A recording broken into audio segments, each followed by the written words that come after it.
ঢাকার Malibagh CID main গেটের সামনে ফুটে উঠল জনদুর্ভোগের এক চিত্র।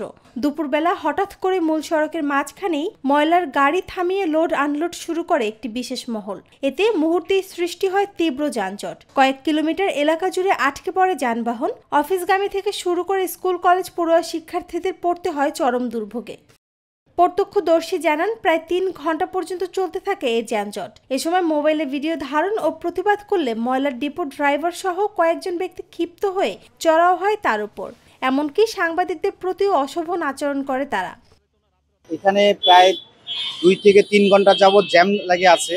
আমি এখানে দাঁড়ায় দাঁড়ায় দেখলাম যে ময়লার গাড়িটা ঢোকার কারণে প্রায় ৩ ঘন্টা যাবৎ জ্যামে আটকে আছে। প্রায় শত শত গাড়ি এখানে আটকে আছে জ্যামে। তো বিষয়টা নিয়ে আমি প্রতিবাদ করতে যাই, এবং আমি ভিডিও করছি বিধায় গাড়ির ড্রাইভার নেমে এসে আমার উপরে অতর্কিত হামলা চালায়। এটি কোনো একদিনের ঘটনা নয়, প্রতিদিনই একই স্থানে দিনের আলোয় এভাবে ময়লা ফেলা, লোড ও আনলোড করা হয়। নিয়মিত এই চরম ভোগান্তি সড়ক ব্যবহারকারীদের জীবনে নিত্যদিনের দুর্ভোগে পরিণত হয়েছে। দ্রুত এই সমস্যার সমাধানে স্থায়ী দাবি করেন ভুক্তভোগীরা।